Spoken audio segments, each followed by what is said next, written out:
Então, o impeachment eu acho que é o ponto que ainda ninguém larga esse osso do impeachment, né? Esse assunto continua sendo debatido, o time perde, ele volta a transitar. Mas um ponto importante que a gente precisa falar aqui é que outras denúncias surgiram nessa reunião de ontem à noite. Inclusive, uma que a gente publicou agora pela manhã, que diz respeito a desvios no processo, né, no programa de sócio-torcedor, de uma parte que é destinada apenas a membros do clube social do Corinthians.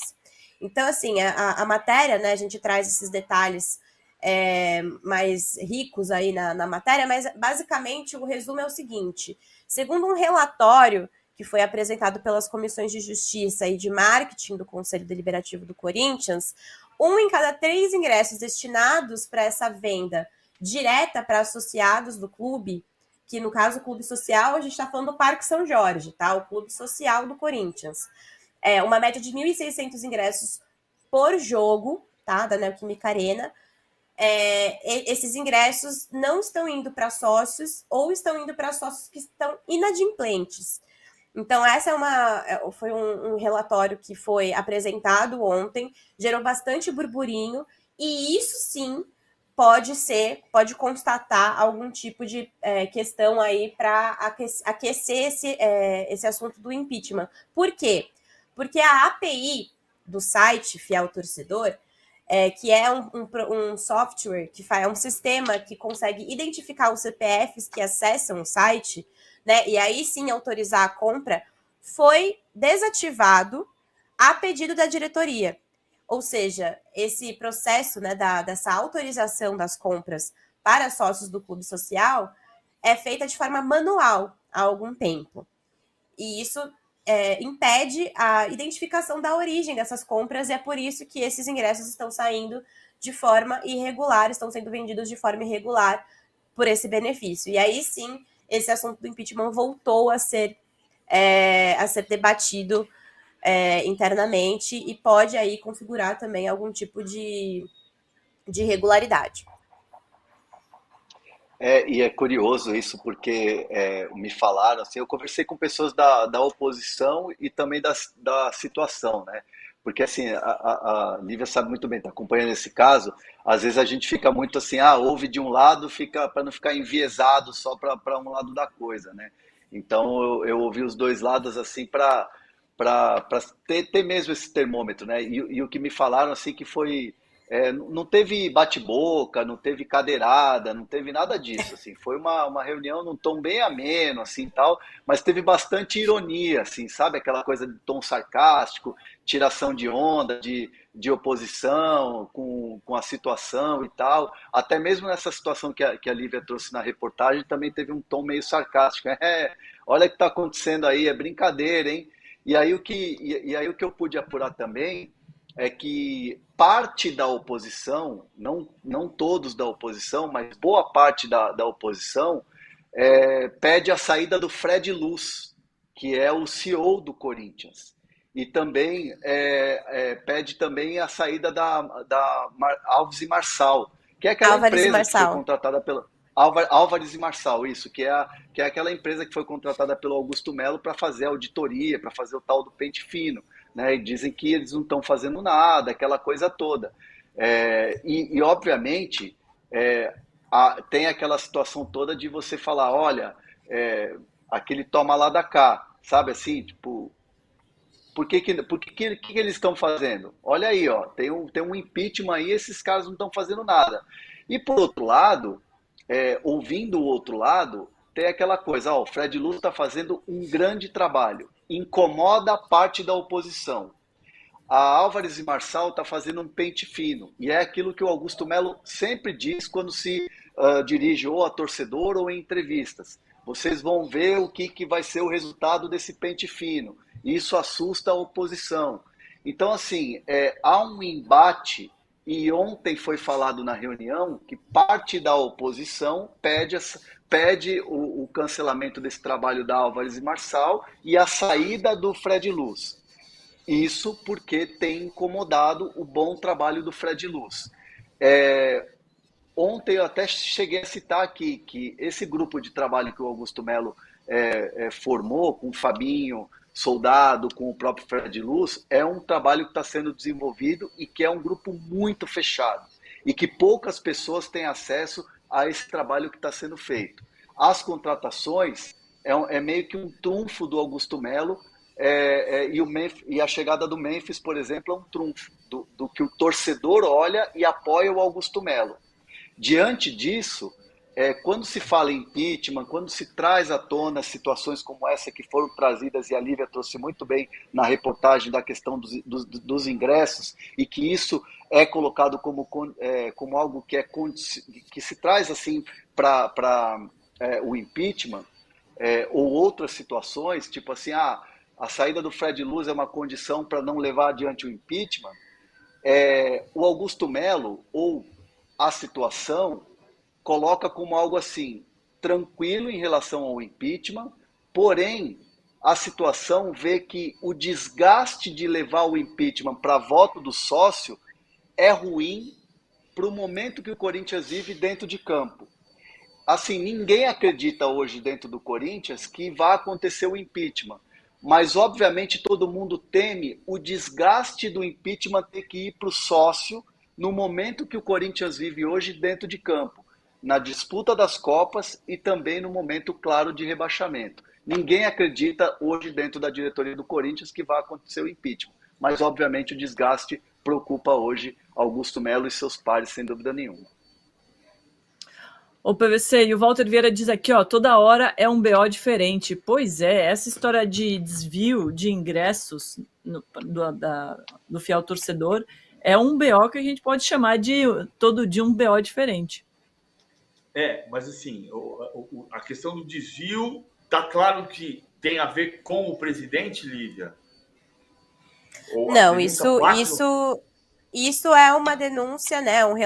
Essa investigação, digamos assim, que, né, que as comissões de justiça e de marketing fizeram, ela aponta para esse desvio e aponta para essa ação, né, da diretoria de desativar a API, que é esse sistema avançado, tecnológico, esse software que consegue identificar os CPFs na hora de fazer essas compras. Então, isso seria, de fato, aí a transgressão atribuída à diretoria, né? Por que desligar esse sistema se esse sistema existe e ele é efetivo? Então, esse seria o ponto.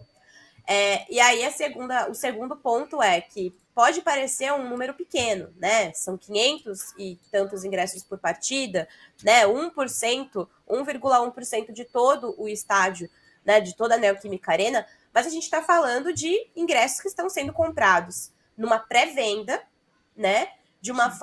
Partindo de um benefício que se é dado a sócios do clube social, né? Que já é assim, eles têm essa prioridade de compra por serem sócios do clube. E aí você tem um desvio disso, ou seja, esses ingressos eles não estão chegando para sócios, né? 28% desses 1.600 que são destinados para esse grupo não são sócios e outros 4% estão inadimplentes. Então, assim, como que esses ingressos estão sendo vendidos para essas pessoas, né? Para esses CPFs que a gente não sabe qual é a origem, né? Porque a API foi desligada.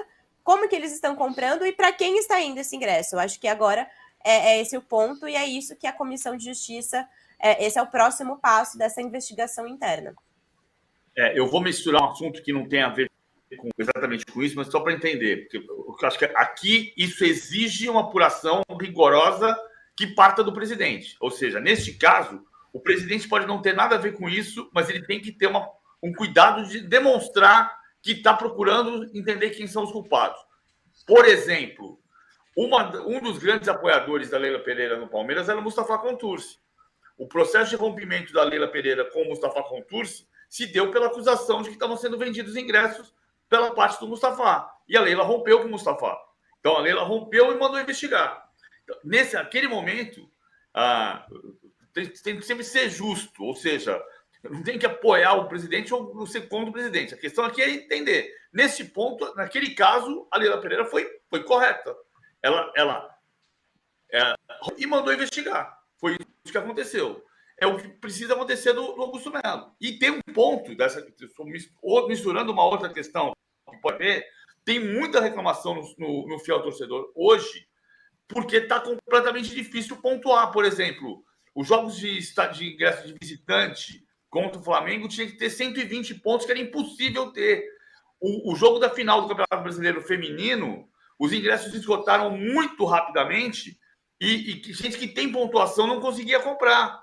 Então, isso está acontecendo no cenário, que tem muita gente observando. O fiel torcedor foi o plano que revolucionou o público no Brasil. O ano passado foi recorde de público no futebol brasileiro. As pessoas estão dizendo há 10 anos que o estádio no Brasil está elitizado e nunca teve tanta gente no estádio. E este ano vai ser o segundo maior público da história do Brasil. Foram 26.500. Hoje a média de público está em 24.500. De 41 anos atrás era de 22.900. Isso tudo começou com a identificação do fiel torcedor, que revolucionou e pode fazer mais ainda se outros clubes adotarem modelos parecidos com o Corinthians e com o Palmeiras. Só que está tendo falha. O Corinthians foi extremamente inovador e tem que continuar sendo. Perfeito, PVC. Lívia, muito obrigada pelas informações e até breve. Até, pessoal. Bom, a gente ainda deve ter mais algumas matérias aí derivadas desse encontro de ontem, extraordinário, porque foram muitos assuntos, inclusive foram 4 horas de reunião, é muito pano para manga, o negócio foi suspenso ainda por falta de tempo, vai ser reagendado, então assim, ó, gente, Corinthians não para. Um beijo. Valeu, Lívia. Obrigada. PVC, vou pedir para você dar um restart aí na sua internet, para a gente, daqui a pouco tem prancheta aí, precisa ficar tinindo. Enquanto isso, vou pedir para o JP colocar as artes dos jogos dos 4 times que estão na nossa enquete. E aí, para você responder, quem é que está com essa reta final mais difícil, começando pelo líder Botafogo. Vamos lá, Edna citou. Criciúma em casa, Red Bull fora, Vasco e Cuiabá em casa, Galo fora, Vitória em casa, Palmeiras fora, Inter fora e aí São Paulo em casa para fechar. Essa é a reta final do Botafogo, são 9 jogos, 4 deles fora de casa. Aí temos o Flamengo. Não, vamos de Palmeiras primeiro, né? Para seguir na sequência da tabela de classificação. Palmeiras também tem 9 jogos, 5 fora de casa. Juventude fora, Fortaleza em casa, Corinthians fora, Grêmio em casa, Bahia fora, Atlético Goianiense fora, Botafogo em casa, Cruzeiro fora e aí termina com Fluminense em casa. O Flamengo tem 10 jogos, porque tem um jogo atrasado contra o Inter fora de casa. Então ainda pega o Flu em casa, o Juventude em casa, o Cruzeiro fora, o Galo em casa, Cuiabá fora, Fortaleza, Inter em casa, Criciúma fora e Vitória em casa. Resumindo aí os próximos 10 jogos do Flamengo. E para encerrar o top 4 aqui do nosso classificação, temos um Fortaleza com 9 jogos, 5 fora de casa. Não, o Galo em casa, depois Palmeiras e Juventude fora, o Vasco em casa, Fluminense fora, Flamengo em casa, Vitória e Atlético Goianiense fora, e aí finaliza com o Inter em casa. E aí, desses todos, qual que tá pior, mais difícil, quem tem um caminho mais complicado? Vamos lá. Eu vou usar o clichê. Brasileirão, todo jogo é uma decisão. Não, tô brincando. Não pode. Não pode murar desse jeito. Eu vejo o seguinte, assim, ó, eu acho que depende muito. Eu acho que eu continuo com a minha mesma opinião e vocês podem me chamar de mureteiro no chat, vocês dois também, o Marinho, enfim, todo mundo, nossa produção inteira. Vai depender muito da Libertadores. Vai depender de quem vai avançar até a final da Libertadores no dia 30 de novembro, local definido, Monumental de Nunes. Nossa, que surpresa que seria Monumental de Nunes, né? Para a surpresa de todos. Se o Botafogo chegar na final, ou o Galo chegar na final, se os dois chegarem, vai ficar mais fácil para quem sobrar no caminho. É muito simples essa matemática. É o foco de quem vai chegar. Se a final for Peñarol, vamos fazer exercício aqui. Se a final for Peñarol e River Plate, eu vejo que a tabela do Palmeiras é a tabela mais complicada, porque você tem um derby, você tem um confronto direto contra o Botafogo, que está jogando o melhor futebol do Brasil hoje. Então, Diante disso, dito isso, com essa condição da final da Libertadores ser, se for River e Peñarol, a tabela do Palmeiras é a mais difícil. Ufa, André, não achei que você ia murar. Qual